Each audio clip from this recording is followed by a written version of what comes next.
conversación sobre filosofía y educación, así está como planteado. Yo les quería proponer básicamente organizarnos de este modo. Yo voy a hablar, ¿sí?, de lo que hago, ¿sí?, de lo que trabajo aparte,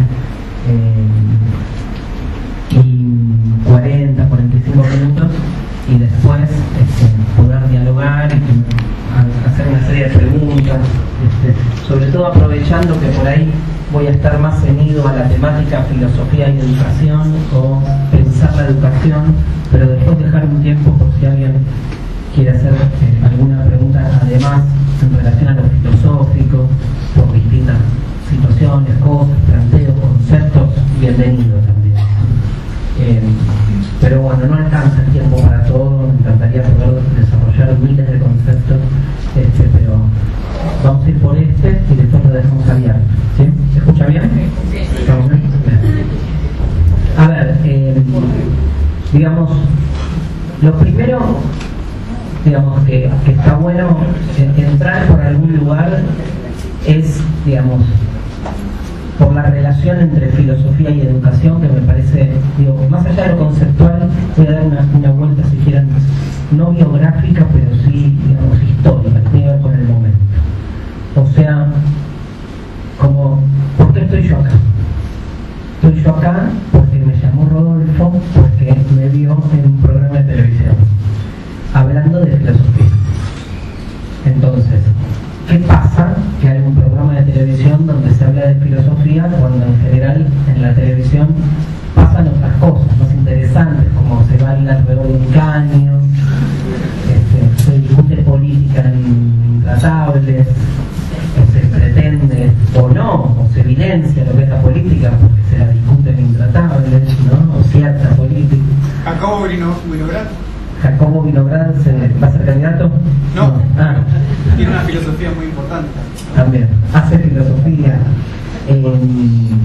Entonces, digamos, hay algo como nuevo que está circulando, que es lo que históricamente, por ahí hay muchos que reconozcan de otras décadas, que lo que está circulando es un fenómeno llamado la divulgación. La divulgación científica.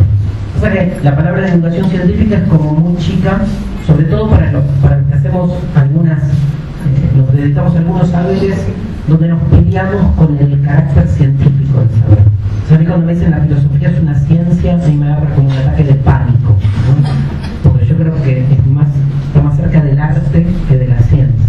Y así la enseñé toda mi vida. No la aprendí así, ¿no? Pero sí la enseño.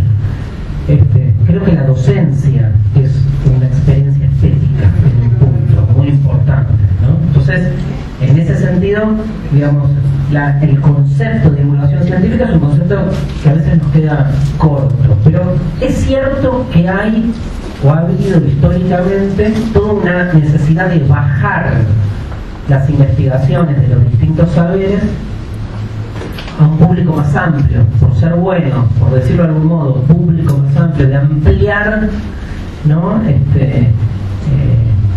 La audiencia, por decir así.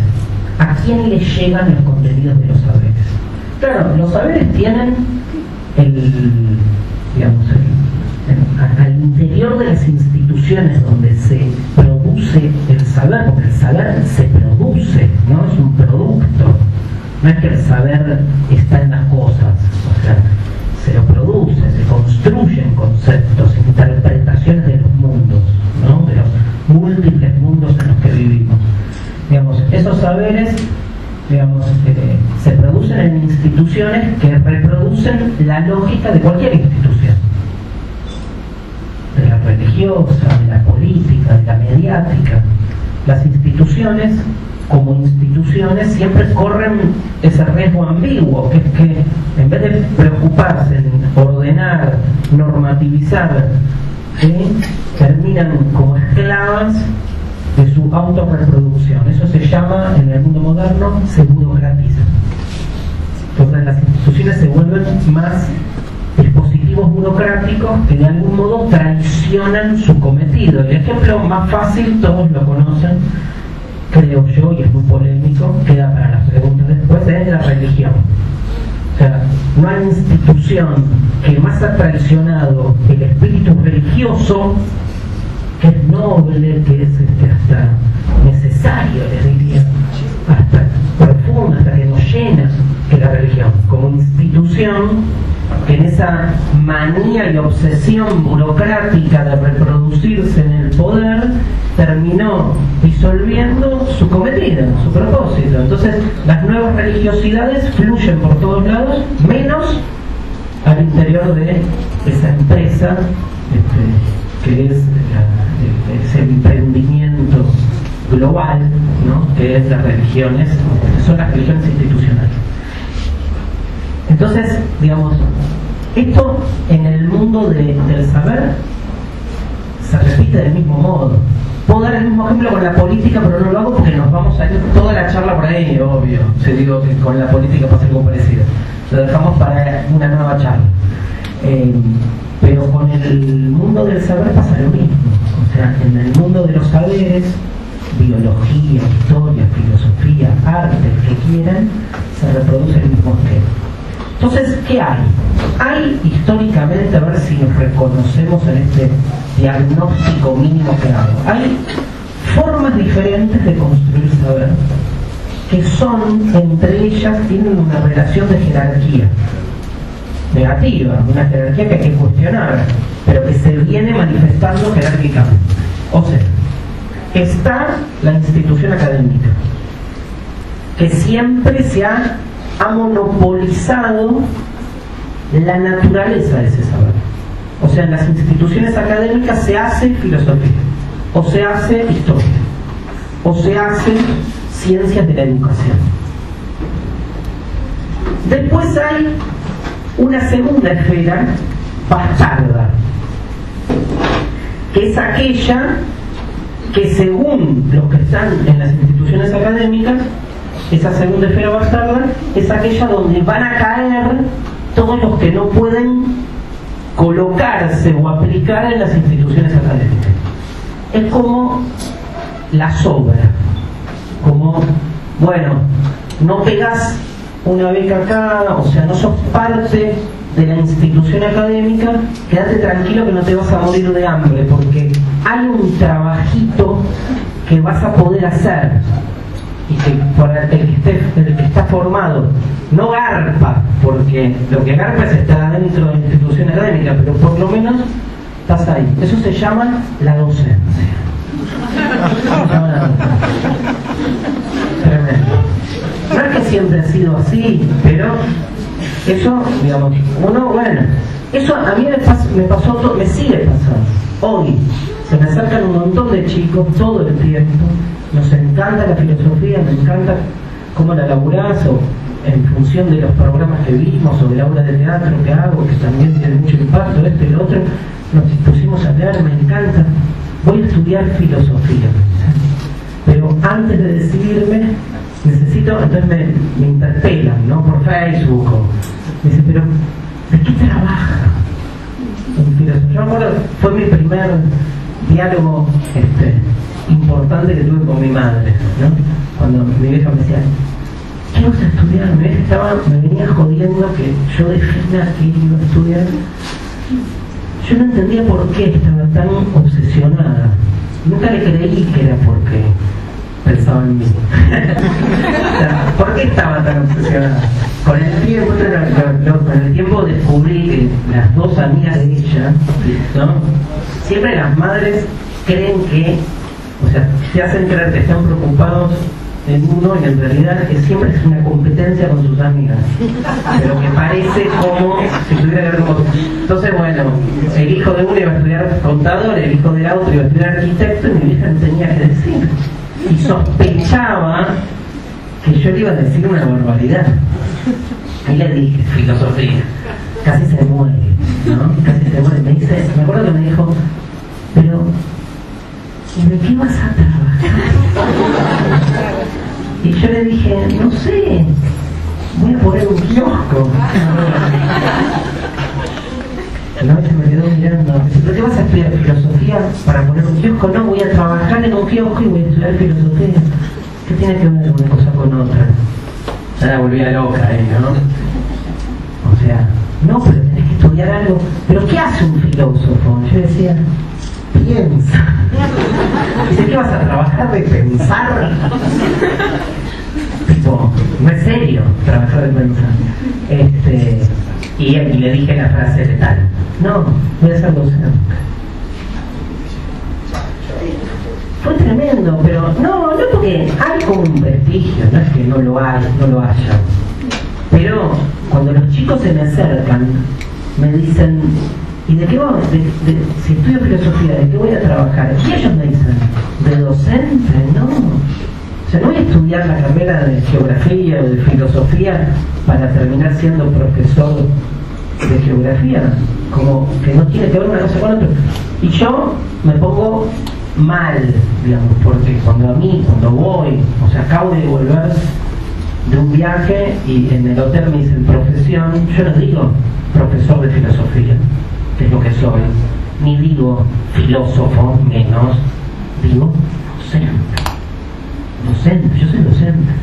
Es más, lamento desilusionar a algunos, a vos, a ella que me dijo, soy tu fan de filosofía. Me da igual ser docente de filosofía, de letras, de historia, de artes, o sea, se dio por la filosofía, es mi vocación, no digo que no, pero mi vocación es la docencia. Me da igual. Nunca daría administración de empresas, no sé, pero porque no puedo, digamos, pero hay algo en la transferencia docente que me embriaga, que tiene que ver con una relación con el otro, que yo creo que es estrictamente filosófica. O sea, yo creo que todo docente hace filosofía. Cuando hace su trabajo bien. A veces no sale o no quiere, digamos, pero cuando funciona, la transferencia docente, que para mí es la clave de todo ejercicio, práctica educativa, se hace filosofía, porque se hace filosofía en el sentido de que se genera un tipo de reflexión radical, o sea, a la raíz, que cuestiona los fundamentos cotidianos en los que uno se encuentra. Y eso vale tanto para la historia, para la biología o para lo que sea. Nosotros terminamos la semana pasada un nuevo año del proyecto Tecnópolis, del que yo soy parte también. Y yo hago divulgación de la filosofía. Antes de mi show, ahora vamos a hablar del concepto de show en filosofía, antes de mi presentación, el que hace en el horario, en la grilla, es Diego Golombek, que hace lo mismo que hago yo, pero desde la biología. Tiene 1000 personas mirándolo y él cocina una milanesa y explica todo lo que está ahí, digamos, supuesto cuando se cocina una milanesa. Hace filosofía, porque, digamos, no es que quiero demostrar que todos en el fondo hacemos filosofía, como todos somos peronistas, ¿no? Tiene como la misma lógica, sin darnos cuenta. Bueno, pero hay algo de eso, digamos, no por la palabra filosofía, sino por el modo en que cualquier ejercicio de un saber lo que hace es como diferenciarse o correrse de costado o cuestionar las formas instituidas en que hacemos esas cosas en la cotidianidad. Así nace la filosofía. La filosofía no viene de Marte. No es que uno, digamos, le da el trasero a la realidad, se pone de espaldas y dice, no, mirá, me voy a poner a delirar sobre si la nada es blanca o negra. No, la nada está acá, en plena cotidianeidad. O sea, la nada es lo que me diferencia a mí de ella, porque entre nosotros no hay nada. Y de esa reflexión ingenua me pongo a pensar qué significa que algo sea, que algo no sea, cómo se relaciona el ser y el no ser, y chau, me fui a hacer filosofía, pero partió de acá. O sea, la biología va a los fundamentos, pero ¿dónde surge? En experiencias bien cotidianas, que es lo que quiere recuperar Diego. Ahora, eso no significa que no tenga sentido la investigación científica, todo lo contrario, eso significa que se puede hacer saber de diferentes modos.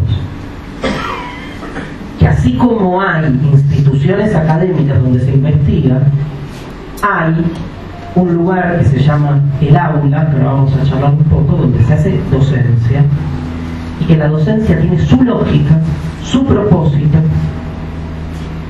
y que muchas veces la lógica y el propósito de la docencia no tiene nada que ver con la lógica y el propósito de la investigación académica, pero la investigación académica siempre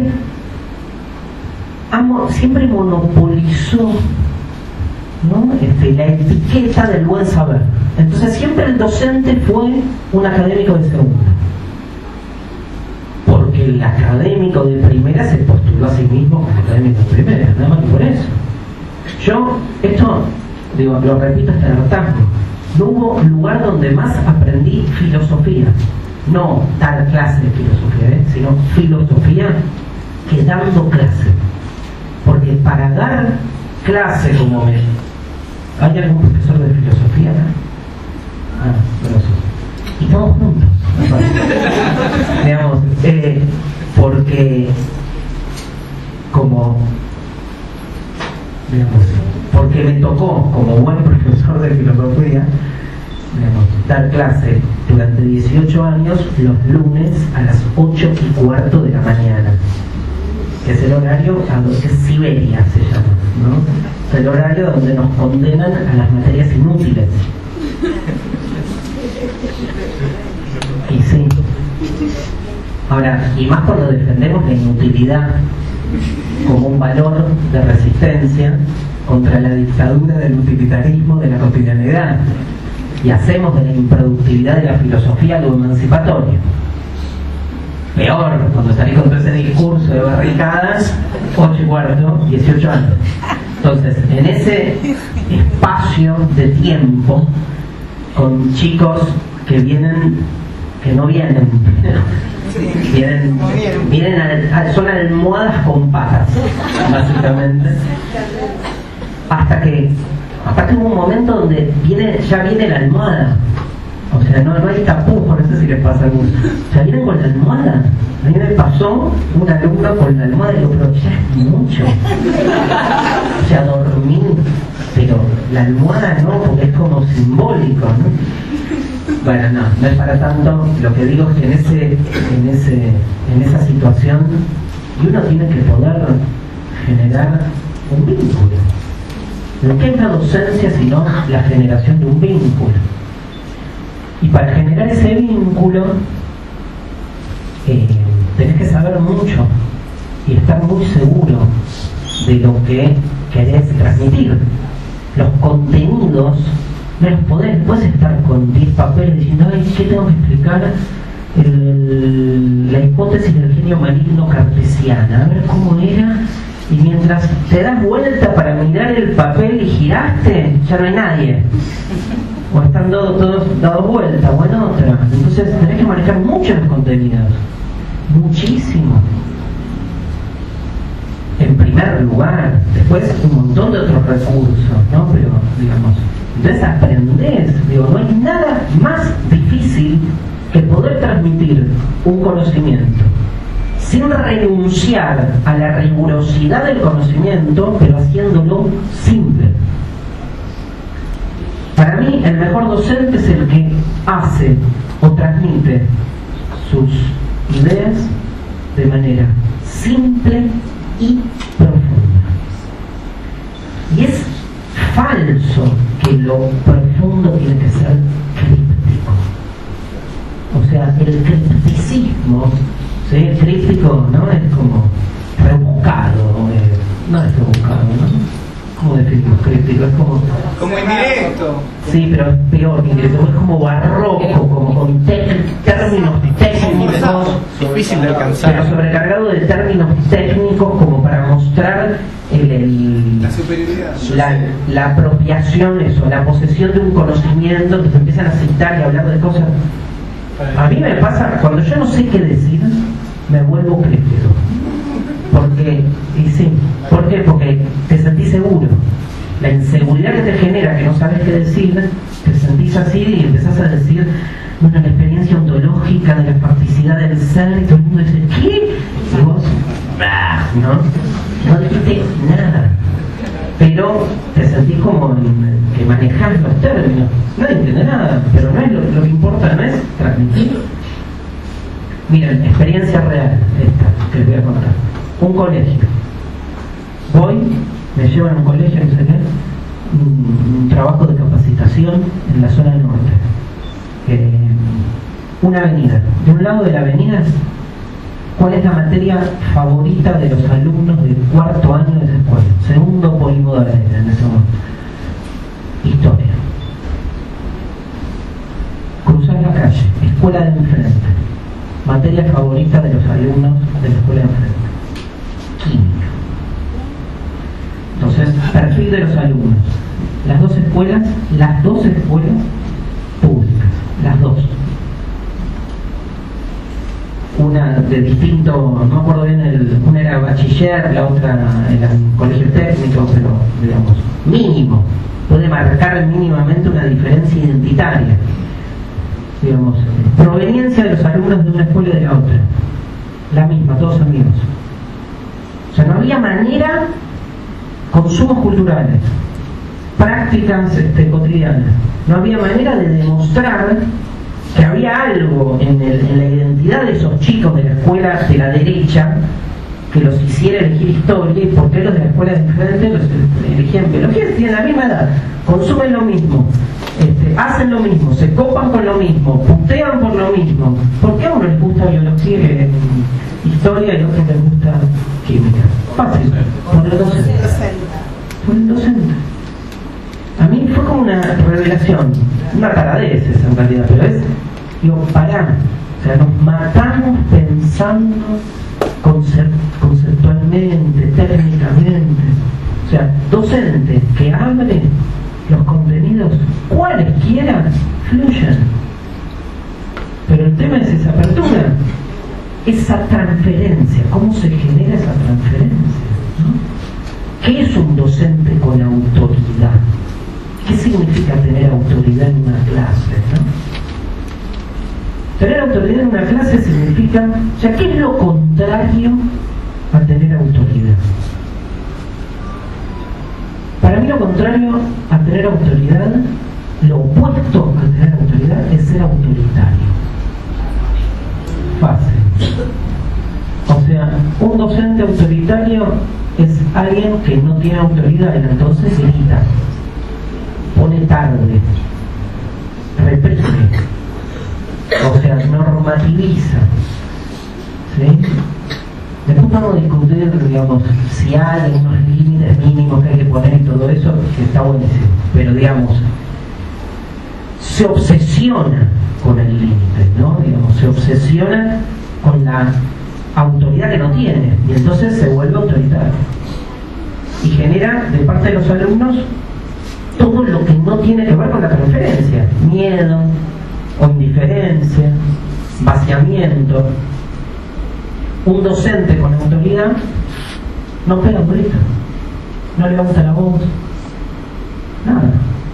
Hay un vínculo. Pero ¿por dónde pasa la autoridad? ¿No? ¿Por dónde pasa? Me colgué con lo que hablábamos antes. Me acuerdo cuando empecé a ser docente, que los que yo estudié filosofía en la Universidad de Buenos Aires, les conté una cosa así, ¿no? de eruditismo insoportable, ¿no? Y entonces me acuerdo que empecé a dar clase y en un momento dije, pero ¿y si alguien me pregunta algo que no sé? ¿Qué hago? Claro, vos preguntás eso en la carrera de filosofía, y en una clase de filosofía, vos alumno, le preguntás a un docente algo y el docente no sabe, como que ganaste, es una especie de duelo. Tenés que demostrarle al que cree poseer el conocimiento que es un imbécil. Entonces vas con la espada y tirás así, empezás a decir, bueno, pero esto que usted explicó, si lo miramos desde el punto de vista de Sartre, en realidad no sé qué, bueno, entonces ya estaba con ese prurito, pero porque algo que nos pasa, fíjense cada uno en su profesión o de dónde viene, es que uno en general, no cuando hace profesorado, igual también, pero cuando hace una carrera universitaria, no aprende a dar clase, no aprende a transmitir ese saber a gente que no es de ese palo. Pero, por ejemplo, en mi palo, los que somos de filosofía, de todos pónganle una totalidad, un 100%, el 1% de los que estudiamos filosofía terminamos dándole clases a gente de filosofía. El 99% restante le damos clases a gente que no es de filosofía. No sabemos qué hacer. Porque el que no es de filosofía no le importa la minuciosidad o la interna de los filósofos o la cosa específica. Es otra cosa la que está esperando. En un secundario, ¿sí? Si uno diera clase en un secundario, tal como se formó como biólogo, historiador, químico, filósofo, pensando que su público es ese, no sirve para nada. Es lo que sucede en un secundario, que no se genera vinculación, pero por eso. Me acuerdo que en ese momento dije, si no sé qué decir, ¿qué hago? Y me acuerdo que me quiero decir cualquier cosa, pero decía algo. Porque si no, el alumno va a decir, este no sabe, ¿no? Y entonces ahora. Y entonces, me acuerdo que lo puse en práctica, ¿no? Eso para los que estudiamos filosofía, cuando estudiamos el mundo de los sofistas, nos enseñan las falacias de los sofistas, que es uno de los temas favoritos. Las falacias de los sofistas son argumentos. Los sofistas eran como mercenarios del saber, o sea, todo lo contrario de lo que queremos ser. Pero como es todo lo contrario, algo de eso nos seduce. Es así, lo lamento, muchachos. La psiquis humana. Mi mejor amigo es mi peor enemigo. Está ahí. Y entonces, Nietzsche dijo eso, ¿eh? Entonces, los sofistas usaban falacias que son argumentos inválidos, pero que parecían válidos. Y con esos argumentos lograban convencer a la audiencia. Entonces, por ejemplo, un argumento muy famoso es el argumento ad hominem, argumento al hombre. O sea, estás discutiendo con alguien y el que discute con vos te está ganando la batalla. ¿Qué tenés que hacer? Ir al tobillo. Bilardismo, digamos, educativo. O sea, y decís, pero yo la vi a tu mujer el otro día. ¿Qué? No. Entonces lo desconcentrás. Esto enseñaban los sofistas. Argumentos que no tienen validez, pero y otro argumento muy famoso, que era ese que me dijeron que use, es el argumento, no me acuerdo el nombre, creo que es ad ignorantiam, que decía algo así como la gente en general no sabe, vos citá, inventate algo que todo el mundo, entonces no sabes qué, decís, no, bueno, como dice Aristóteles en el De Anima 2.54, son todos unos tarados. Mirá, ¿dónde lo dijo Aristóteles? ¿Quién va a ir a buscar? Ahora lo googleás, ya no hay. Bueno, pero en ese momento hice eso y funcionó bien. Y me sentí mal, por suerte, ¿no? Por suerte, porque me sentí con un poder, que era mentir, y me creyeron. Y podía seguir mintiendo, y podría haber seguido mintiendo toda mi vida, y me hubieran creído. Y tal vez ahora les estoy mintiendo, y me están creyendo, y está funcionando. La verdad es la mentira más eficiente, decía Nietzsche. Tremendo. O sea, la que uno es tan eficiente que uno no se da cuenta. Eso es la verdad. Pero me dolió, no pude. Me tienen que creer. 3 elementos, dice Aristóteles, que tienen una relación de amistad: semejanza, reciprocidad y confianza. algo propio de la docencia, la confianza. Me dolió. Entonces la próxima vez, cuando pasó lo mismo, me acuerdo, hasta el día de hoy tenía 26 años. Me dijeron, papá, no me acuerdo de qué era. Dije, no lo leí. Y hubo como un silencio. No era la secundaria, era el CBC, de la U. Hubo como un silencio. ¿Cómo no lo leí? No lo leí. Lo leo para la próxima. Y te respondo.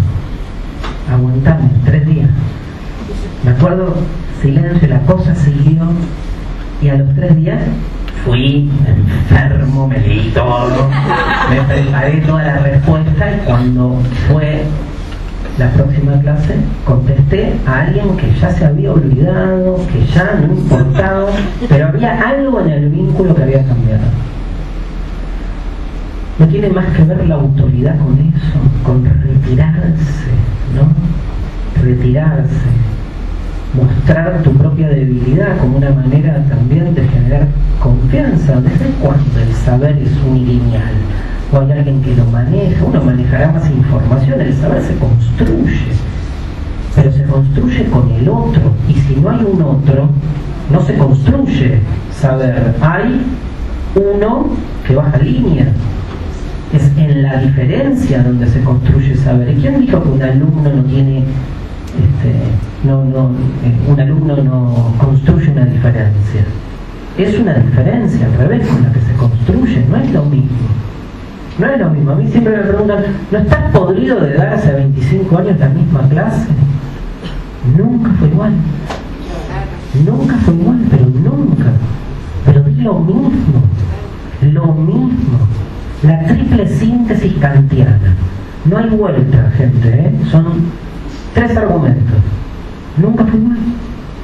Porque siempre hay un otro, por suerte. Hay un otro que te desafía. Hay un otro que te desafía. No diciéndote, te voy a matar. No.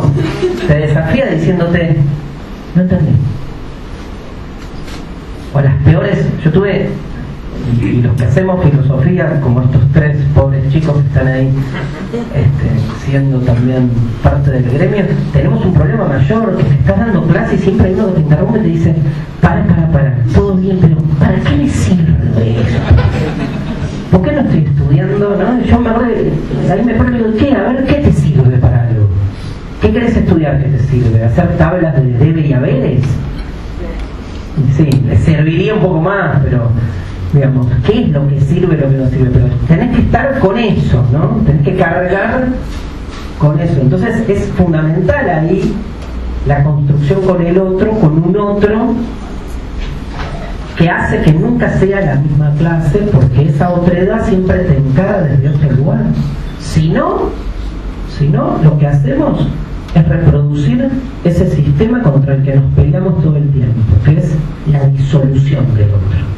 O sea, en un aula lo que se produce es un encuentro de otredades. Los que hacemos filosofía inventamos palabras, ¿no? Tipo otredad, pero si no se entiende, ¿no? Tiene su justificación. O sea, ¿qué es la otredad? La otredad es la diferencia, o sea, es aquello que me excede, lo que no es como yo. Pero lo que no es como yo a tal punto que no puedo conectar de ningún modo. Cuanto más otro es el otro, menos vínculo puedo generar con el otro. Un alumno es un otro para un docente. Es un otro. Con todos los elementos que tiene la otredad. Porque tiene algo hasta de agonístico, de guerra. O sea, entra el docente al aula y está el alumno esperando, es tipo, ¿no? Es hasta corporal en algún punto la escena, ¿no? Y es una escena al mismo tiempo, es una representación teatral. Pero aparte es una guerra, es como un partido de fútbol, como un duelo, donde cada uno tiene su herramienta. Digo, la herramienta, el arma más potente que tiene un alumno en ese duelo, en esa guerra, es la indiferencia. Te mata.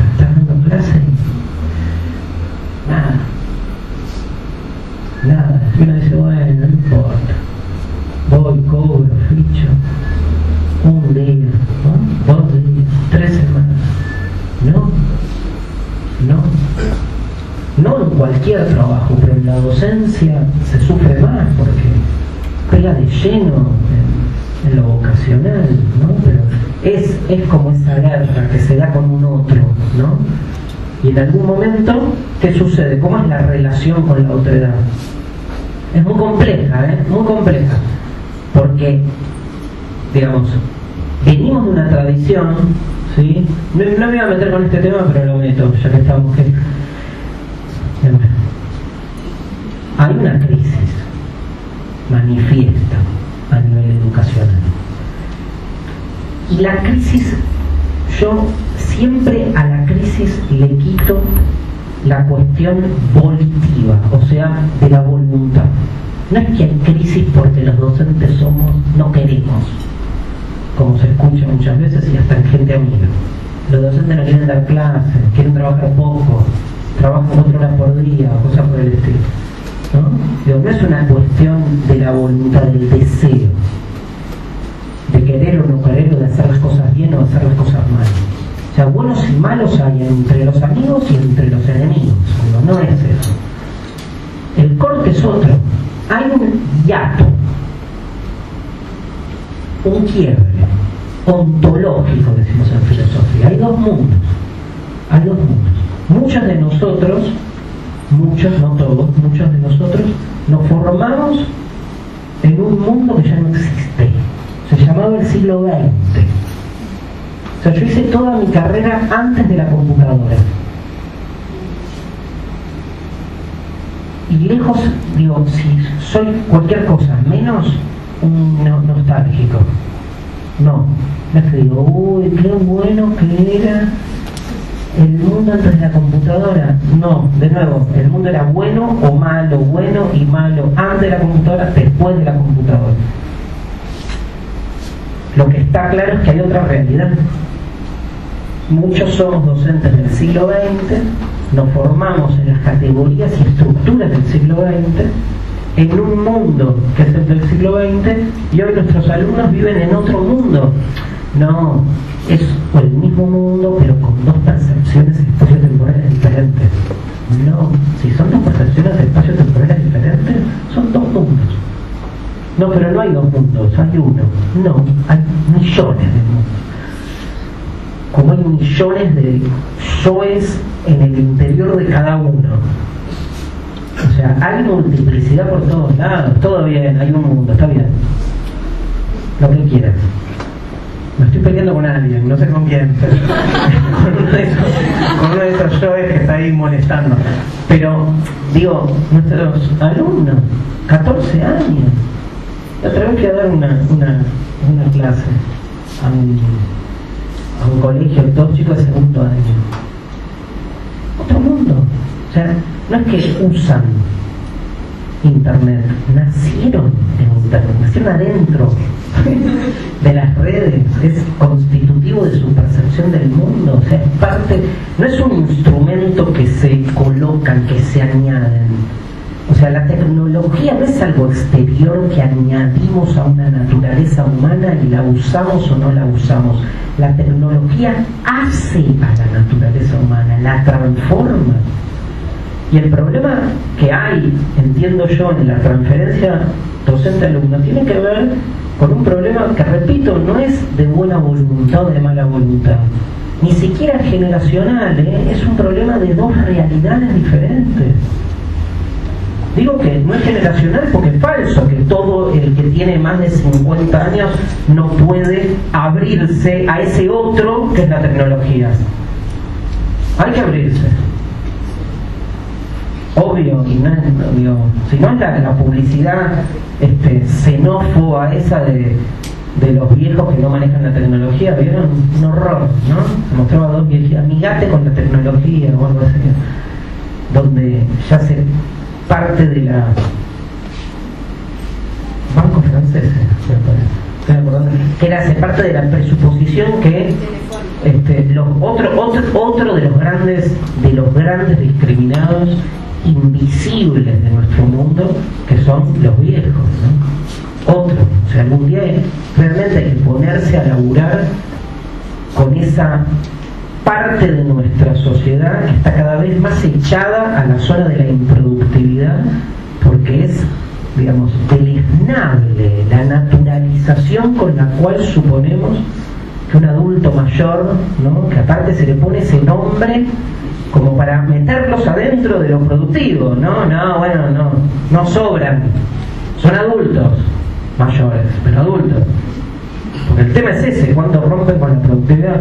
Yo cuando fue la crisis de... Acá me fui, perdón, pero vuelvo en 3 minutos. Cuando fue la crisis del 2001, empecé a dar cursos, buscar laburo. Empecé a dar cursos de filosofía privados, abiertos, así. Y fue la época... ¿Se acuerdan cuando en Argentina existían las AFJP? Un chiste, ¿se acuerdan? Sí. Y se acuerdan que ya no. Bien, pero en su momento, cuando fueron las AFJP se mataban entre ellas para conseguir clientes. Entonces hubo una que empezó a darle como cursos gratis a sus afiliados jubilados. Entonces fui yo. Estaba nada, había que laburar. Entonces fui y le daba clases a viejos, ¿no? Gratis, para ellos. A mí me pagaban, ¿no? Entonces yo iba y daba. Entonces me acuerdo que fui 2002, primera clase. Llego 100 viejos. De 65, estoy diciendo malo, diciendo viejos, perdón, bueno, 70, miento. Para arriba, llego 100 ahí. Y entonces, todos así, mirándome, algunos con una libretita para anotar. Y entonces yo digo, bueno, vamos a presentar de qué se trata la filosofía. Yo tengo armada mi primera clase de qué es la filosofía. La tercera palabra que nombro después de filosofía es muerte. Digo, acá ni en pedo de la palabra muerte, porque no da. Porque quiero una frase de Platón que es: la filosofía es un ejercicio para la muerte, ¿no? Entonces, bueno, la filosofía es un ejercicio que nos prepara para la vida, para el final, tío, o sea, y daba vueltas y, o sea, para mí la filosofía es una creación del hombre para encontrarle sentido al sinsentido insoportable de ser conscientes que nacemos para morir.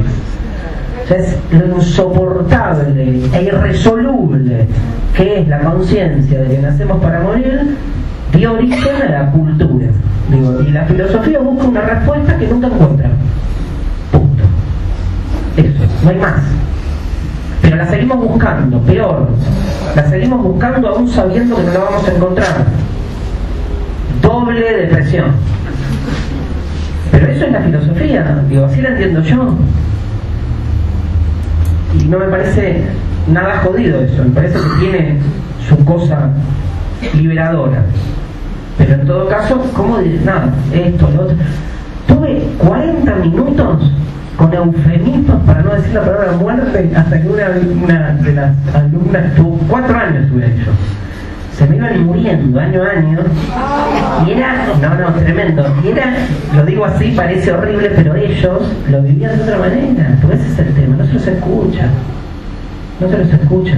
Nosotros mismos, yo digo, se nos iban muriendo y todos decimos, oh, pero hay, no en todos, ¿no? Pero hay una vivencia desde otro lugar.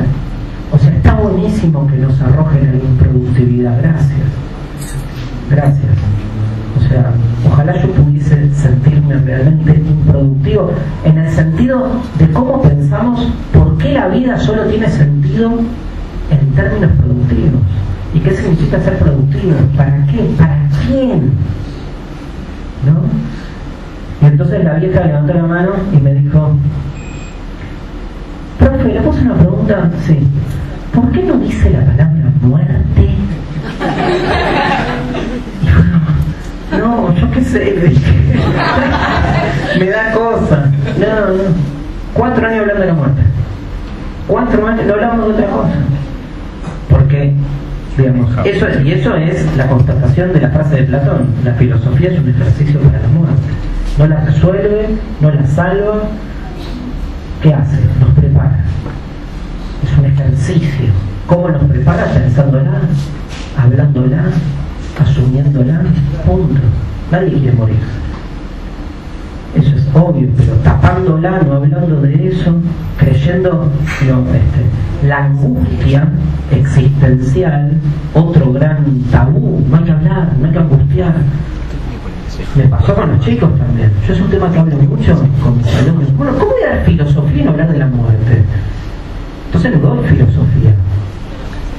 No, los chicos, no, ¿cómo van a hablar de la muerte de los chicos? No se le muere nadie a un chico, no, hay que ocultarlo. Entonces cuando muere alguien, el chico se lo ocultaste 15 años, de repente se le murió alguien y el pibe no puede, o sea, es imposible que pueda relacionarse con algo que no tiene ningún tipo de preparación. Bueno, no sé cómo llegué hasta acá, pero voy para atrás, a algún lado. Lo que quiero, digamos, me acordé de otra, me acordé otra cosa que me pasó, con la transferencia, voy con la transferencia. Lunes 8:15, doy clase. No me escucha. Voy y digo, bueno, basta. Me acuerdo, efectivamente, yo soy hincha estudiante de La Plata. Un club, no sé si lo conocen, de Manuel River, que se fue invicto ayer. Después de perder 2 partidos. Pero bueno, siempre el resultado que queda es el último. Entonces, me acuerdo que justo Estudiantes había ganado el Clásico de La Plata, ¿no? Siempre le ganamos a Gimnasia Pobre. Y entonces fui a la clase y todos mis alumnos eran alumnos muy futboleros, los varones. Entonces me acuerdo que llego, tenía que dar algo de filosofía medieval, venía en el programa, que era impasable. Como si le dijera lunes 8:15, no sé, las 5 vías de Santo Tomás. O sea, las vías son 5 vías que da Santo Tomás para explicar por qué Dios existe.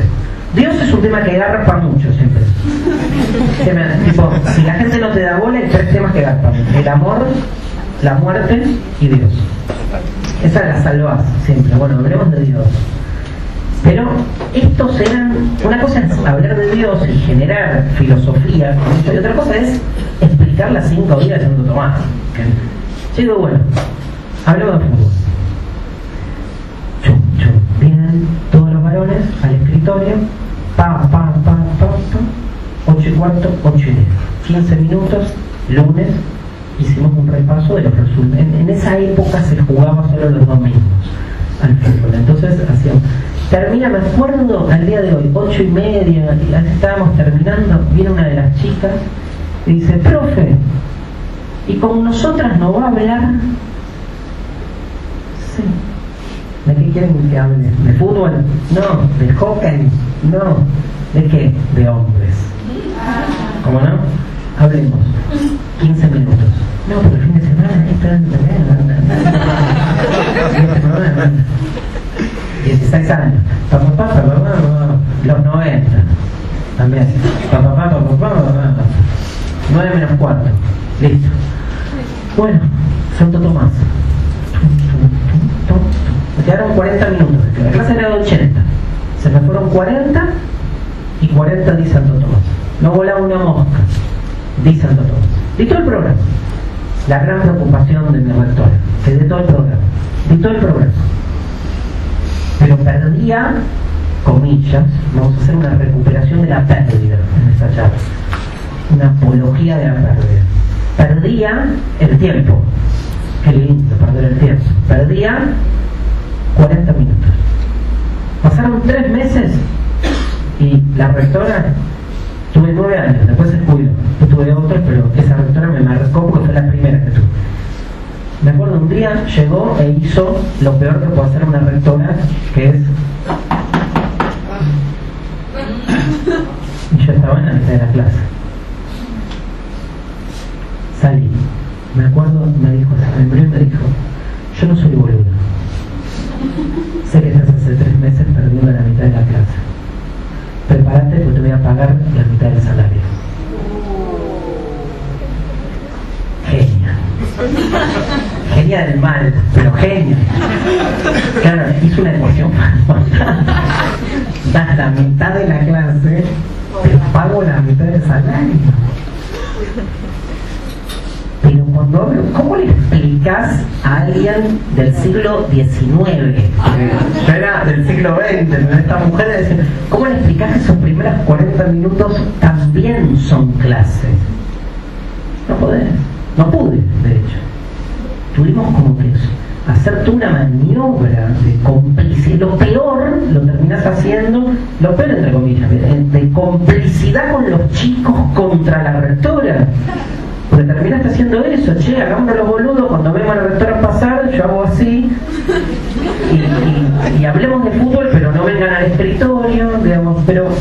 Y se terminó construyendo, ¿no? Increíble. Aparte pasa eso en las situaciones, no hay una famosa máxima antropológica que dice la identidad se forja más en las situaciones de peligro, ¿no? O sea, cuando te están ahí cuestionando y yendo con todo, y se armó. Entonces, digamos, es difícil cuando la institución pica para otro lado, ¿no? Pero bueno, ese es el juego. Eso es la política de la docencia. O sea, un docente hace política. ¿Cómo hace política? Así.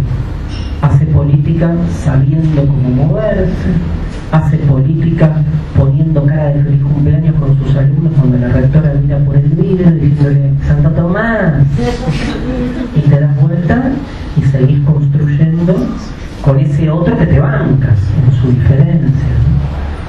Digamos, me parece que las posturas extremas muchas veces maquilladas de ser las verdaderas portadoras de la política, la terminan disolviendo, ¿no? Porque no se genera nada. Digo, si yo me hubiese puesto en hiper radical, hubiese dicho, este colegio es una mierda, y me voy. ¿Y qué? ¿A dónde? Otro colegio igual.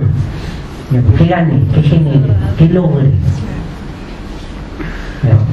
Son 20 años de alumnos con los que me sigo. Hoy muchos tienen su carrera universitaria, tienen su familia, y pasa algo con los alumnos, sigue pasando, ¿no? Bueno, eso por un lado. Quiero terminar, hay muchísimas cosas, pero así hacemos algunas preguntas. Quiero terminar con el concepto de otredad, que me quedó ahí colgado y que, como los veo tan concentrados, me animo a ir bien a la abstracción. ¿Cuál es el tema de la diferencia de la otredad? Yo la vivo así. Miren, yo pienso esto. Hicimos un programa de Mentira a la Verdad ahora en la 3ª temporada que se llama El Otro. Que lo pueden ver y esto se trabaja mucho. Ayer pasó lo siguiente. Espera que quiero ver la obra que... Bueno, no meter la pata, no, está bien. Me pasó lo siguiente. Hace 4 años más o menos, no sé si se acuerdan, hubo una situación que sucedió con una rectora de un colegio que se llama el Mariano Acosta. Terminó el año lectivo y los alumnos hicieron la vuelta olímpica en el colegio, y la rectora, de la que ahora soy amigo de Facebook, porque me escuchó que yo conté este caso y me buscó, que se llama Raquel Papalardo, agarró la manguera de agua y los roció, dice, qué bien. Como en la cancha. Claro, como en la cancha, como los bomberos. Los mojos, los caguaguazos. Pero mal, uno ve el video. Claro, uno vio el video, lo subió a YouTube, escándalo mediático. Mediáticos, se imaginan cuáles diarios, ¿no? Digamos, cuestionando esa, digamos, cercanía En definitiva es eso, esa cercanía del docente con los alumnos. Me acuerdo con un título que es "Un docente no es un amigo". Yo ahí escribí un artículo que se llama "La docencia como figura de la amistad". Después, si a alguien le interesa, se los mando, me lo piden y se los mando, sin drama. Y trabajé mucho esa temática de pensar al docente al revés, como un amigo, replanteando la figura de la amistad, que es lo que más me importa. Digamos, que se cuestione en ese caso. O sea, ¿qué hizo la rectora? Participó de la fiesta de finalización del año en el interior del colegio, agarró la manguera, jugó con ellos, se divirtió. Qué horror, ¿no? Que en un colegio haya diversión. O sea, ¿qué cosas se fueron rompiendo ahí para la lógica de cierta lectura de la educación? Primero se rompió la verticalidad, ¿no? Como si la verticalidad fuese realmente un valor. O sea, el primer cuestionamiento es ese, o sea, la horizontalidad. O sea, la rectora en la misma situación, la rectora aparte, ojalá hubiera tenido una rectora así yo, la rectora inmersa en la misma situación que el resto de los alumnos. Está muy bien que alguno de ustedes me diga, bueno, pero tiene que haber un límite. Está bien, si hay alguien que lo pregunte, lo discutimos. Yo digo, no estuvo tirando agua todo el año. No es que todo el año venía un alumno todo el año es carnaval. Fue una situación y pudo haber otras, pero hay una actitud de horizontalidad que hace, de nuevo, que la autoridad funcione probablemente, y de hecho lo sé. Es una funcionaria que no pega un grito. En la escuela funciona bárbaro. O sea, algo sucede ahí, algo se produce en ese liderazgo con un otro. Segundo, lo afectivo, ¿no? ¿Cómo puede haber afecto? Viene toda la locura de la cercanía entre el alumno y el profesor o la rectora, con esa doble moral donde por un lado se discute lo afectivo como un elemento nocivo, ¿no? Que le quita como rigor a la transmisión del conocimiento. El conocimiento no llega si no hay primero una apertura afectiva. Pero a ver, no estoy inventando la pólvora. El banquete de Platón, el primer tratado sobre educación, digamos, donde Platón ahí va mostrando diferentes formas de vinculación, y donde Sócrates, el gran maestro, con toda su capacidad de llegarle al otro a partir de una relación afectiva. Ahora, claro, decía relación afectiva y salís en toda la diaria. Porque afecto, qué cercanía, digamos, desde los pruritos así, digamos, más eróticos, ¿no? Además, bueno, no importa, de los pruritos más eróticos hasta la cuestión de la falta de respeto, ¿no? La irrespetuosidad, como, ¿saben a qué me hace acordar? A la Bessi tirándole el agua a Sabela. Todo el mundo diciendo Sabela perdió autoridad. Todo lo contrario, no lo querían ver, porque no se lo quiere ver, porque rompe paradigmas. O sea, ¿cómo pudimos tener, bueno, es pincha, ¿no? Pero no importa, soy fan medio de Sabela, pero ¿cómo pudimos tener un técnico que por primera vez en la historia de la selección sea uno más que los jugadores y generara un grupo con otros códigos? Era impactante, el liderazgo ahí es muy fuerte, un gran docente, Sabela, ¿no? Por sobre todas las cosas. Yo lo conozco del club, de cómo habla con la gente. Otra, bueno, Bielsa, ¿no? Otro caso donde ves, digamos, la docencia, de nuevo, no se restringe a dar clase en una aula, ¿no? Digamos, aparece en muchos ámbitos. Otra, ¿no? Una escuela no es un club, un típico comentario donde pobre los clubes, ¿no? ¿Qué es un club? Una escuela no es un club, es como que el club es el viva la pepa, ¿no? Digamos, ojalá una escuela recuperara algo de ese lazo, de esa trama social que se gestaba en los clubes. Esa pertenencia. de esa pertenencia. Bien, podemos hacer totalmente de esa identidad que se iba gestando ahí. Pero claro, es esa especie de dicotomía muy fuerte entre la calidad, ¿no? Que nada, son esas dicotomías que también muchos de nosotros, sin darnos cuenta, también la hemos reproducido, ¿no? O sea, o la escuela de calidad, donde los alumnos les va bárbaro en todos los sistemas evaluatorios universal y globalmente aceptables, contra, y acá viene el cuarto punto que les marcaría, que es que se le dice a la rectora, ¿qué se le dijo en su momento? Demagoga, guión, populista, guión, estás haciendo política, y en la escuela no se hace política.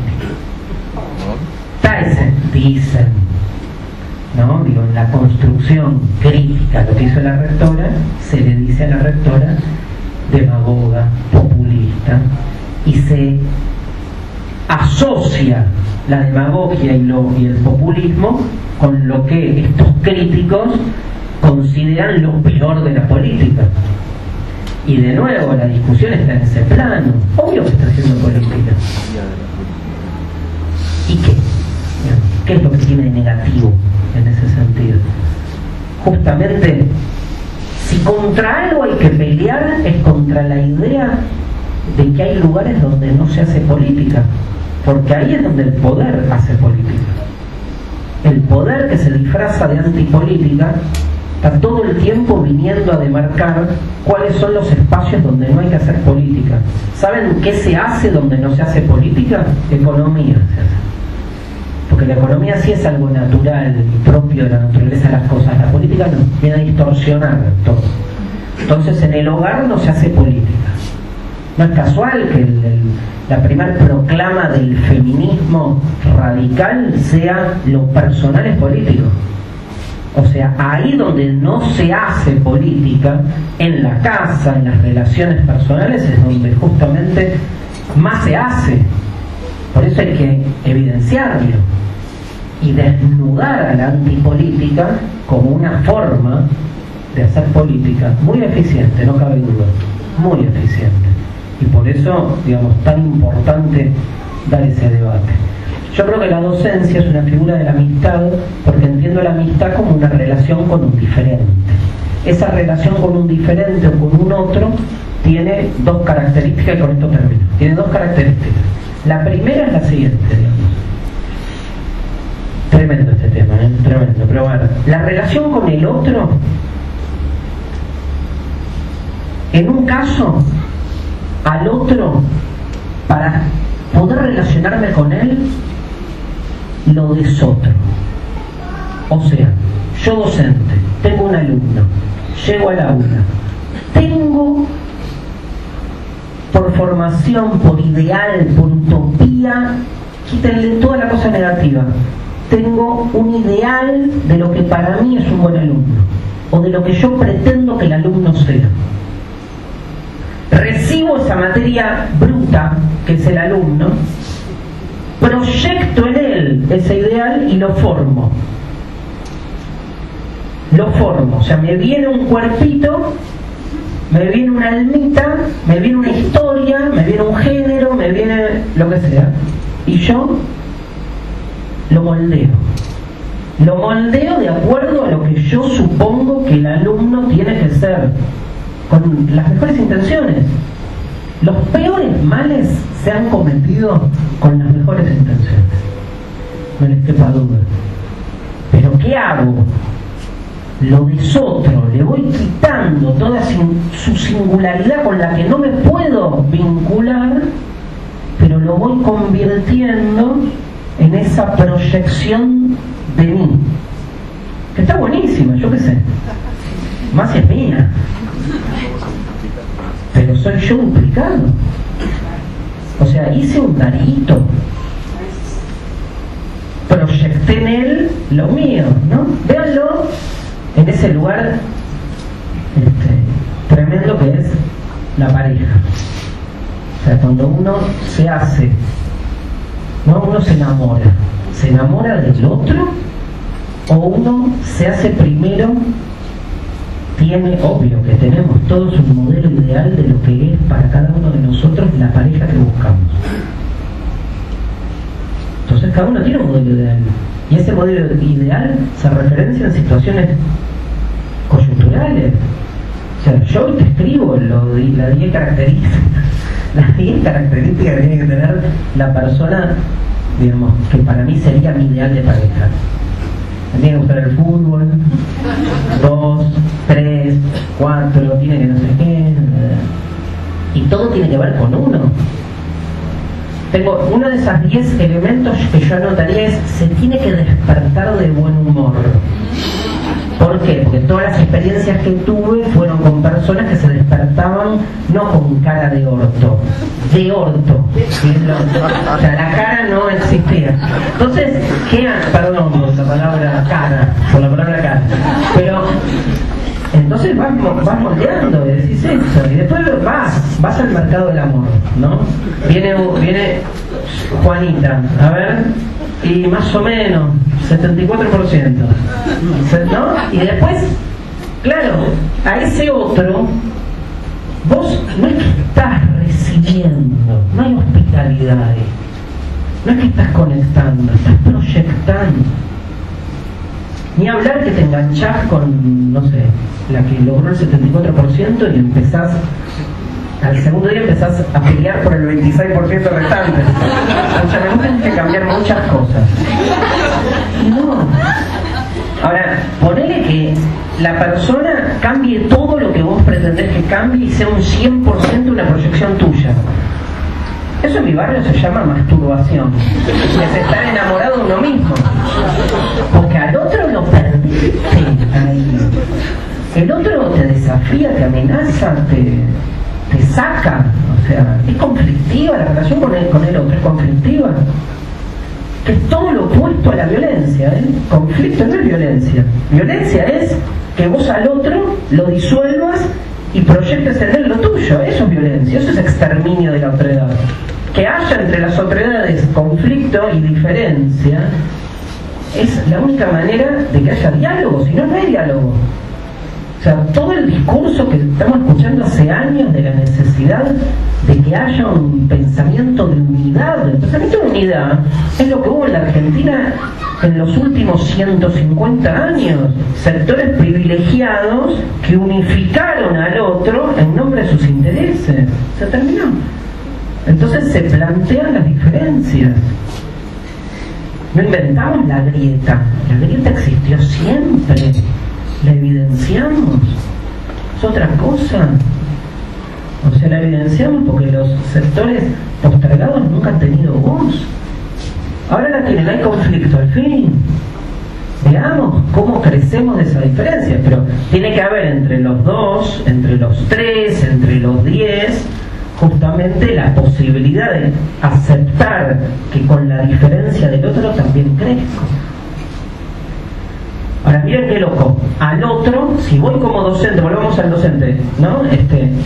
Ahí lo desotro. Y si el otro se mantiene en su diferencia y no me permite que yo avance con mi modelo sobre él, ¿qué hago? Lo echo. Es un chico con carácter violento, no quiere aprender.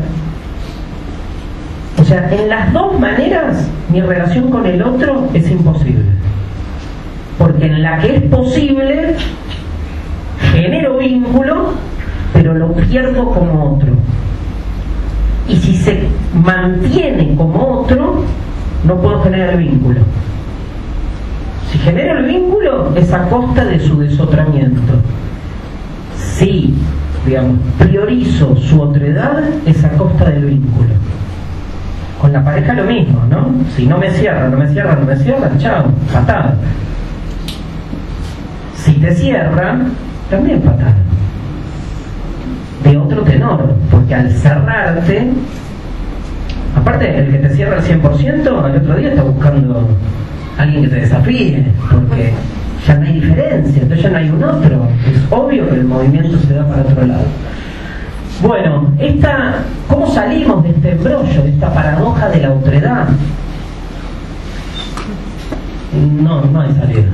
digamos. Así dicho, no es que hay una salida. Lo que hay es una manera que a mí me parece, todo esto que dije yo, todo esto es, estoy repitiendo palabras de un filósofo a quien le tomé sus ideas, pero las apliqué a la educación. Entonces, se llama Derrida, que es uno de los pensadores que a mí más me gustan. Murió en el 2005, un pensador francés fascinante, Jacques Derrida. Derrida dice, ¿cómo se sale de todo esto? Se sale desde otro lugar, ¿no? Como decía Marechal, ¿no? De los laberintos se sale por arriba. Siempre me encantó esa frase, ¿no? O sea, no le busques la salida, no. Es por arriba, romper paradigmas, ¿no? Es por otro lado. Y para mí es, digamos, yo lo leo desde ese lugar, que es, o sea, nunca te va a cerrar el otro con su diferencia, pero su diferencia te transforma, te obliga a estar a vos todo el tiempo reinventándote para poder conectar. Cuando te reinventás y te querés conectar, el otro ya volvió él a cambiar, y ese ejercicio es un ejercicio incesante. Tal vez cuando pensamos una educación emancipatoria, me parece, sería más interesante pensarla, me parece interesante, no más, pensarla en estos términos, ¿no? En alguien que está todo el tiempo moviéndose, más que en alguien que está pretendiendo romper con lo instituido para instituir otro modelo similar, pero con otro color, ¿no? Y termino con esto. Hay un pensador que se llama Heidegger, que por ahí lo oyeron nombrar, que decía que ser libre es apropiarse de uno mismo. En un mundo impersonal, sociedad de consumo, masificado, la posibilidad de ser auténtico, decía, la existencia auténtica. Apropiarse de uno mismo es ser libre. Levinas, un pensador muy influenciado por Heidegger, pero que discute mucho con él, le contesta de una manera fantástica. Le dice, no, ser libre no es apropiarse de uno mismo, es escaparse de uno mismo. Muchas gracias.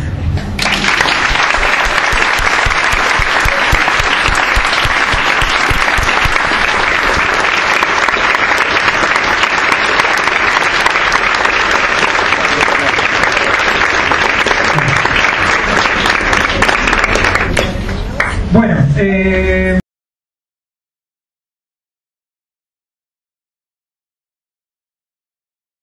la realidad que se genera con un otro.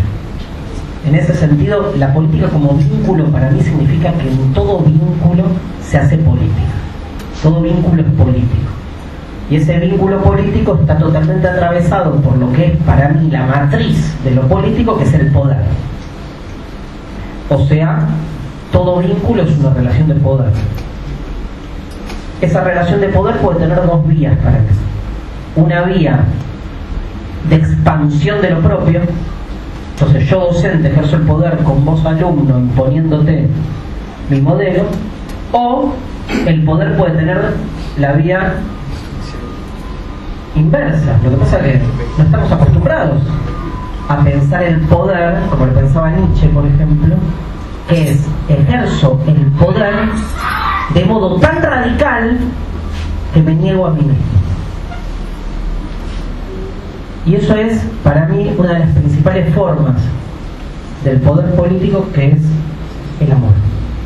Porque en el amor, así pensado, no como expansión de lo propio, sino como negación de uno mismo, en el amor uno se retira para que el otro sea. Va en contra de la propensión de expansión del poder individual o del ego, sino que hasta muy en contra de mi naturaleza, casi metafóricamente. Es lo que uno hace con sus hijos, por ejemplo.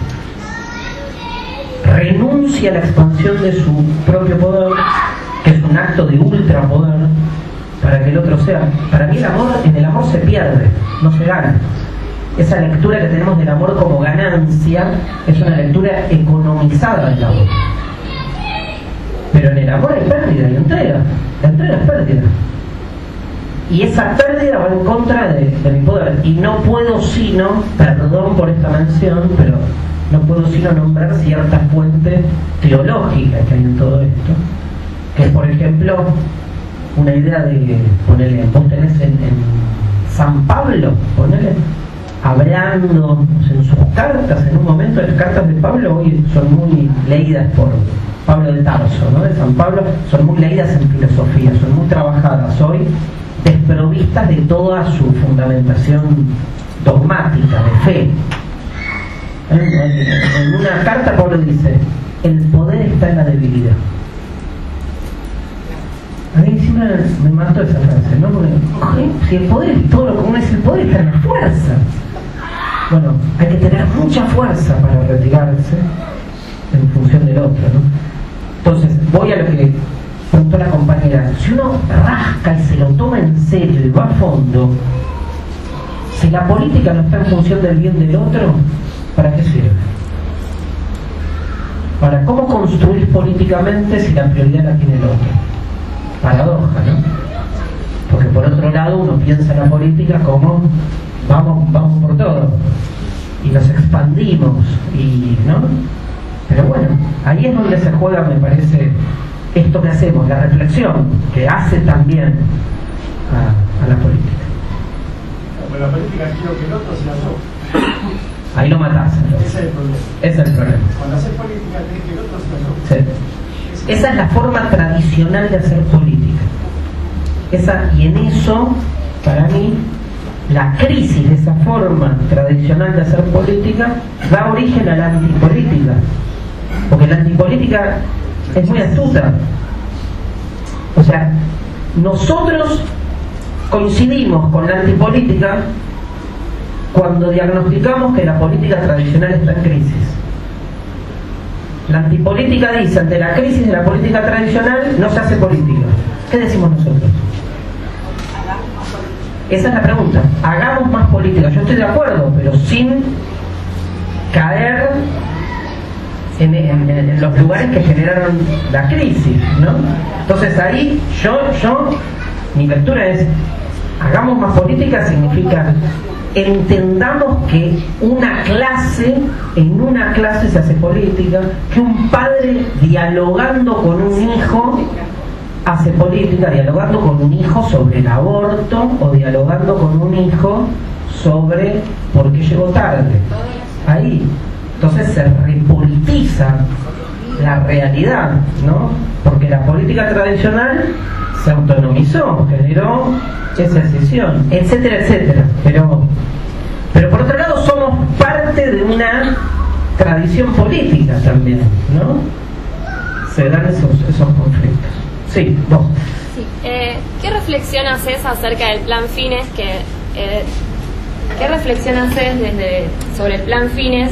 Que a veces desde muchos sectores progresistas se lo bastardea y se habla efectivamente como que es una educación precarizada, ¿no? Mira, no lo conozco a fondo como para dar una opinión seria.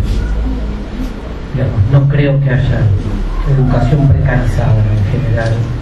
Creo que, digamos, todo proyecto es hijo de una situación. Creo en el situacionismo, ¿no? No creo que haya modelos o recetas universales. Y creo que, digamos, de nuevo, ¿no? Me parece que las situaciones van convergiendo en que proyectos surjan, se den o no se den. Pero en el caso, sé lo que es el plan Fines, pero no tengo idea, ni había escuchado esas críticas tampoco, como para dar una opinión seria. Gracias. Yo te quería preguntar si tenés idea, si está pensado la filosofía para niños en la escuela primaria, que sería interesante ponerlo dentro de un programa. Bien, está buenísimo la idea, ¿no? Yo di un año. Hay libros, yo he leído libros, pero no... Hay muchos libros. Yo di un año en 6º y 7º grado. Casi me muero.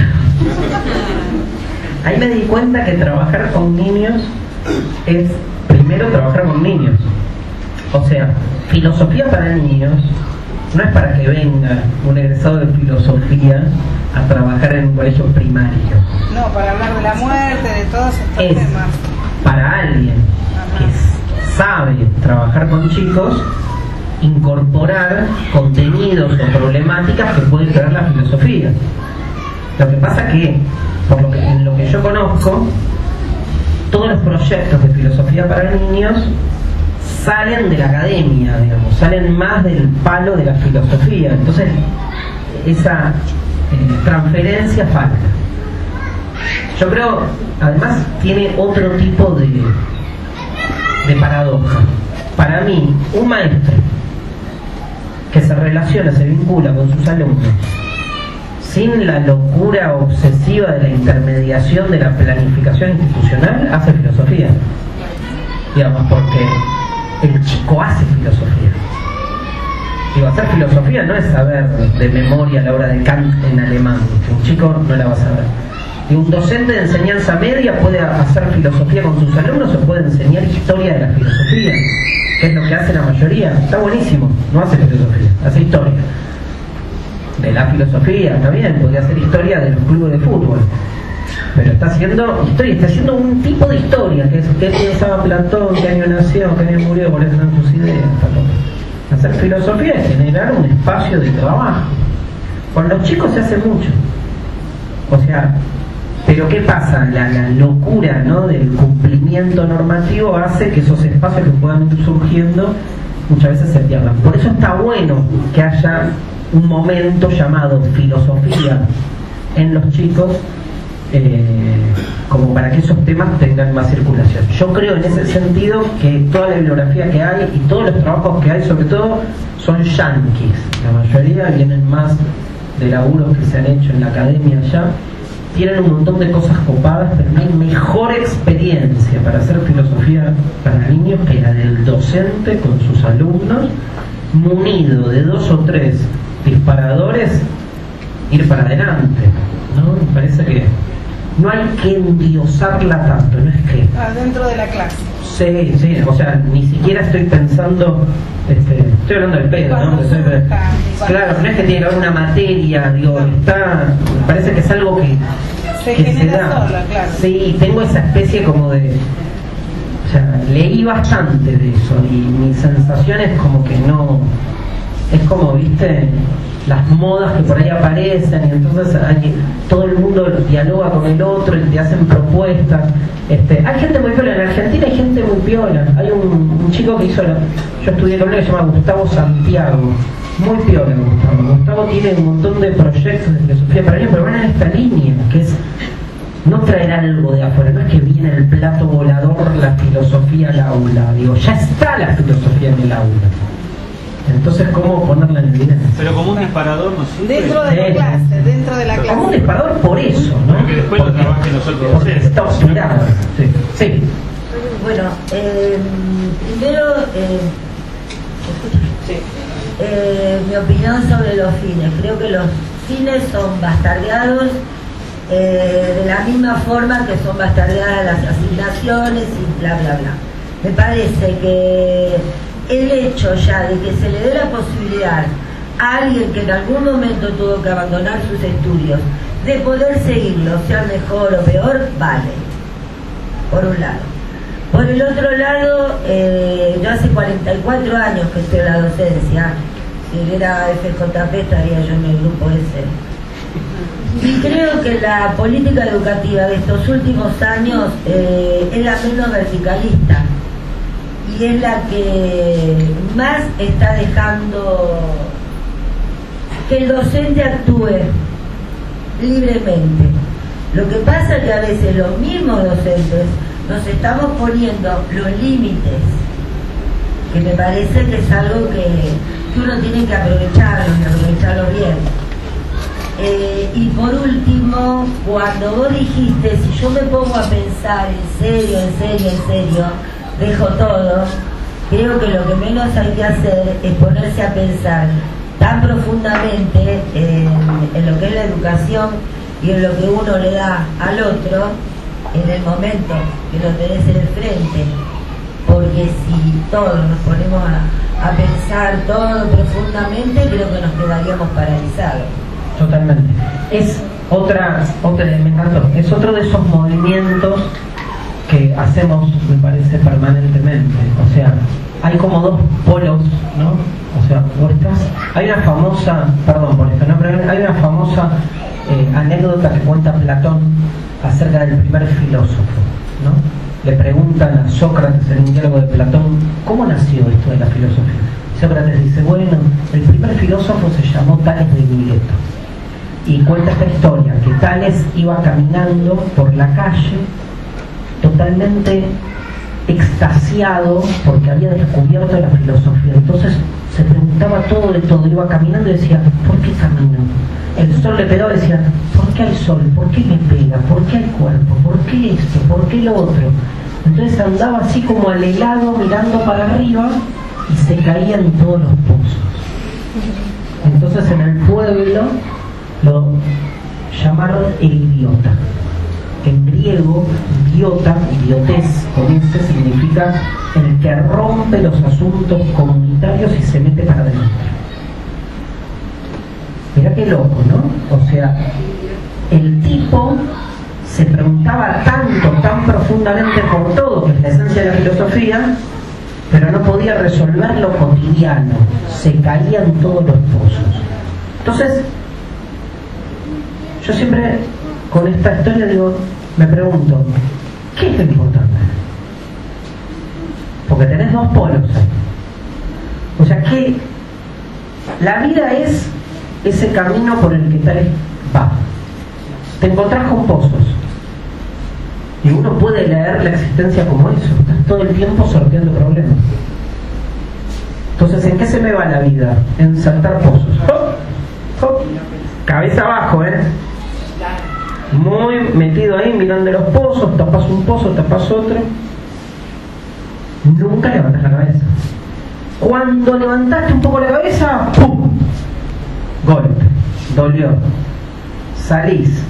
Algo de lo que viviste te movió. Pero decís, qué tarado que fui, cómo dolió, basta, no miro más para arriba.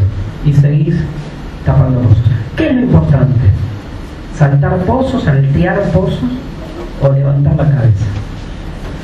Las dos cosas son dos polos extremos por ahí. Yo tuve un alumno que un día, ¿de quién aprendés? De los alumnos. Tuve un alumno que cuando empezó a estudiar filosofía me dijo, me acuerdo, pero me dijo, esta materia no me sirve para eso. Un chico así como nadie lo quería mucho. Esta materia no me va a servir para nada. Estudió economía en Boston. Vive hoy colegio privado, donde yo daba clase en Olivos. Esta materia no me sirve para nada. Bueno, estaba sentado ahí, nunca daba bola, nunca. No jodía nada, estaba en sus cosas, ¿viste? Entonces tiro esto. Levanta la mano y me dice lo siguiente, me dice, ¿cuál es el problema? Empezó a pensar el muchacho. Ya venía a pensar, ¿cuál es el problema? ¿Cuál es el problema que queremos resolver? ¿Y cuál es? Le digo yo, y el problema es los pozos. O sea, el problema es por qué hay pozos, no cómo salto los pozos. Si yo logro que no haya más pozos, entonces dejo de estar salteando pozos. ¿Y cómo hago para saber por qué hay pozos? ¿Cómo encuentro el origen de los pozos? Mirando para arriba.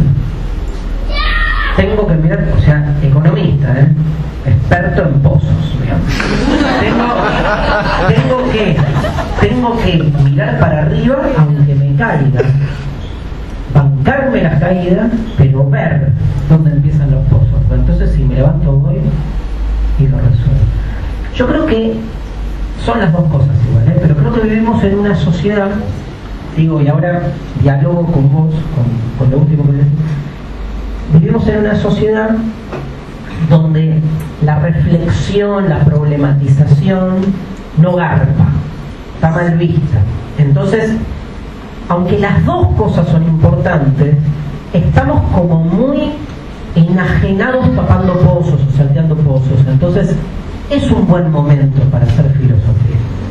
Aunque uno sienta que se angustie de más, o aunque uno sienta que caen paradojas o que no pueda resolver, me parece que estamos tan enajenados con una concepción tan productivista de la existencia, como que en este momento el péndulo va más a levantemos la cabeza. Pero es obvio que una vez que la cosa se esclarezca un poco después, digo, pico y pala, ¿no? Nadie cambia el mundo pensando. Eso es evidente, ¿no? Las dos situaciones están buenas, pero no son igualitarias. Digo, hay momentos. Este es un momento, bueno, por suerte, yo coincido con vos, en los últimos años, digo, en la Argentina han pasado cosas, en Latinoamérica están pasando cosas. Yo con el Ministerio trabajo mucho con los docentes, muchísimo. Y es lo que vos decís, hay mucha perspectiva de autonomía en el docente, de problematización, pero hay mucha de problematización. Y eso está buenísimo. Mira, la semana que viene o la otra voy a laburar los lugares donde hemos llegado hoy. No me acuerdo, iba a decir, pero no me acuerdo dónde. Pero es, bueno, no importa, no me acuerdo, no quiero meter la pata. Te digo al revés, hace 2 meses di una charla a alumnos de los liceos militares de todo el país. Pasé el programa ese del supermercado donde explico que el orden siempre no es natural y no sé qué. 200 chicos. Es la emoción. Yo que hice la mitad de mi secundaria en la dictadura y la mitad en la democracia, viví ese, ¿no? Ver a chicos de los liceos militares dialogando con ellos, discutiendo si hay un orden natural o no. La mitad decían barbaridades, la mitad no. Pero la mitad de los alumnos de los colegios normales dicen barbaridades y la mitad no. No es que... fascinante, ya algo pasa. Evidentemente hay un movimiento. Bueno, ¿alguien más? Sí. ¿Hacemos las últimas 2? ¿Quién va? ¿Vos? Sí, mi pregunta era esencialmente sobre la cuestión o el conflicto utilitario con respecto a la filosofía. A mí me pasa esencialmente, yo, profesor de historia también trae un cuestionamiento sobre la existencia, para qué sirve la historia. Por mucho tiempo, digamos, tenía como una respuesta muy marcada, una respuesta muy establecida. Llegaba un punto que en todas las clases, y esencialmente cuando empezaban los años, esta pregunta surgía. Entre esas preguntas, también, ¿para qué sirve la historia? En un momento dado, recuerdo que en un colegio en adultos estaba dando, surgió esa pregunta que no es muy común en adultos, y ya como agobiado de la pregunta constantemente, la respuesta fue: ¿y por qué tiene que servir para algo? ¿Por qué tiene que servir para algo? ¿Por qué tiene que tener todo un mecanismo utilitario? Digamos, rápidamente me sirvió para explicar, de ahí arranqué, inconscientemente fue el disparador para capitalismo, positivismo y todo eso.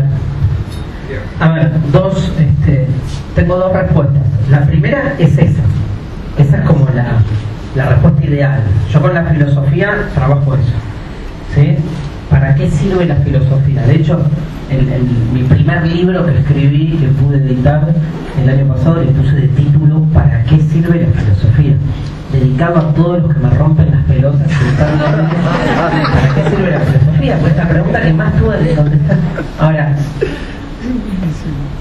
desde la filosofía es más fácil que desde la historia, porque la pregunta es esa, o sea, la respuesta inmediata tuya es ¿para qué sirve la filosofía?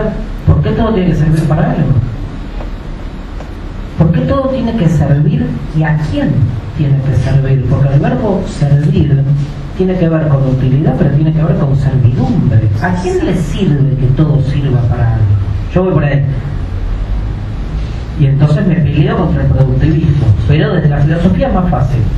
Igual, bien que tomaste prestado de la filosofía los argumentos, pero yo iría por ahí, de ahí a capitalismo.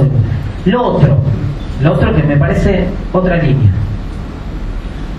Yo increparía de este modo.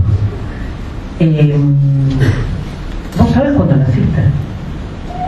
Sí. ¿Te gusta saber cómo fue, no sé, los que tenemos hijos, a mí me pasa que cuando mis hijos están en un supino quilombo, una manera de resolver y de pacificar es, vengan que les cuento el día que nacieron. Y vienen como, claro, es como, todos quieren saber. No, ¿y qué salió primero, no? La manito, el acento, ¿y quién me agarró primero? Y, ¿no? Y toda, no, digamos, ¿hay alguna persona a la que no le interese para nada conocer la historia de su vida? No. Bueno, eso es historia. No, pero el 25 de mayo, no, eso es historia. Eso es historia. ¿Te interesa o no te interesa la historia? ¿Para qué te sirve saber cómo naciste? Y no, porque para conocerme mejor a mí mismo. Perfecto, eso es la historia. Listo. Ni hace falta el puente de explicarle que una vida individual puede ser homologada a la vida de un pueblo, no importa. Ya está. O sea, te gusta la historia, te sirve la historia. Y hay formas de hacer historia. Una es conocer la historia de un país, otra es conocer la historia de tu vida. Es historia. No rompa más la bola. Pero yo creo que es una... Yo con la filosofía hago eso. O sea, todos los que me dicen que no tiene sentido, porque si ustedes hacen filosofía todo el tiempo, no te puedes dormir, te quedas mirando al techo, ¿qué te preguntas? ¿Por qué? Listo, hacer filosofía. No, pero otra cosa es, ¿no? La dialéctica del amo y del esclavo de Hegel. Está bien, no importa. Después llegamos y aprendemos que un Hegel, que con la es más, te explico que la dialéctica del amo y del esclavo está todo el tiempo, todo lo que haces. Pero para eso garpa mucho la divulgación, ¿no? Para explicar que está metido como en todos lados. Bueno, última, hacemos acá el joven que me ayudó a terminar muchas frases. Son 200 pesos. Muy barato. Y hay algunos adornos. No, bueno. Pero te anotaste la pregunta. ¿Cuál? Ahora. No. Porque estás con el cuadernito. Esto lo voy a vender, pero tranquilo. No, pero la cuestión es la siguiente. Vos al principio empezaste hablando de la burocratización, ¿no? Bueno, yo quiero dar un ejemplo cortito. Mi profesora Pentray del año pasado, yo soy egresado Nacional de San Miguel, nos llevó a algo que se llama Jóvenes y Memoria. ¿Vos lo ubicás más o menos el proyecto? ¿No? Bueno, es un proyecto que se realiza en Chapadmalal, se juntan chicos de diferentes escuelas, de barrios, de diferentes organizaciones sociales y presentan un proyecto con distintas temáticas, sea justamente la memoria, el territorio, bueno, y ese encuentro que dura 3 días, para los chicos les cambia todo, es algo que es fundamental para lo que es un compartir con el otro, ver que hay chicos que también se interesan más allá de lo que es el colegio. Bueno, ahora la cuestión es, esa experiencia partió de que la voluntad de la profesora Pentray, que adivina qué es lo que da. Química. Sí, no, bueno, a partir de esa voluntad y de, yo creo, tratar de superar la burocratización de lo que es el sistema estudiantil, escolar, como quieren llamarlo en estos días, fue que se gestó algo muy lindo y muy noble, que fue ese encuentro de tantos chicos y tantas experiencias que hubo con esos chicos. Entonces, la cuestión a la que voy es, la burocratización es algo en la que tenemos que estar posicionados para poder progresar. Entonces, esa es la pregunta. La burocratización, ¿qué te parece?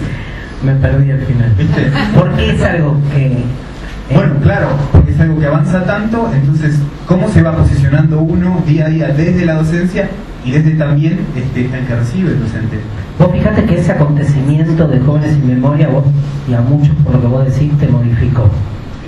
Bien, no se hizo por fuera de la red escolar, se hizo por dentro. Debe haber habido mucha burocracia en cada trámite y en cada decisión y en cada negociación.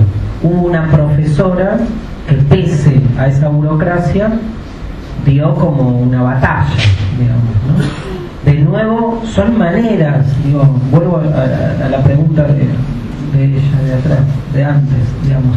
Vos podés, seguramente esa profesora, la segunda reunión que tuvo, que le dijeron los 2.000 millones de trámites que tenía que hacer por fuera de su horario de trabajo, bla, bla, bla, bla, bla, bla, hubiese dicho, no hago un espacio en su casa, no hago una mierda, por eso.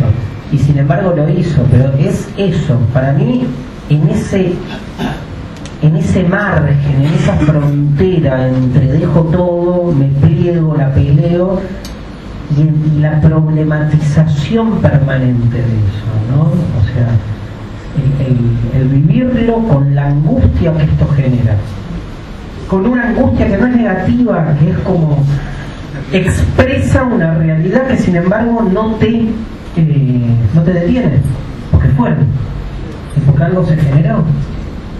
Porque, de nuevo, si fuese así, nos vamos todos a la isla de Gilligan. Y eso se termina que no existe, ¿no? Sí, se termina valorando un montón porque justamente genera ese lazo, genera ese vínculo y los pibes se terminan interesando. Estoy de acuerdo, igual voy a hablar, ahora voy a decir lo contrario. Sí. Pero para nada más.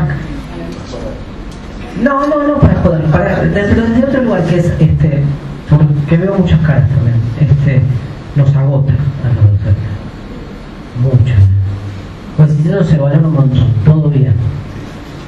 Es agotante también, es agotador. En algún punto, no es que no lo valorás, pero es esa otra mitad. Hay una mitad que lo valora y dice, bueno, cumplí, hice, y hay otra mitad que dice, qué cagada, qué mal. ¿Se puede considerar un sacrificio? No sé si tanto, no un sacrificio, pero porque hay esa sensación dual. Yo creo que esa sensación es que no hay que taparla tampoco, porque tampoco, si no, en la lógica del sacrificio que a mí no me copa, te crees una especie como de, claro, un mártir, eso, te crees un mártir y se da vuelta el propósito, porque si sos un mártir no es por el otro, ¿viste? En algún punto.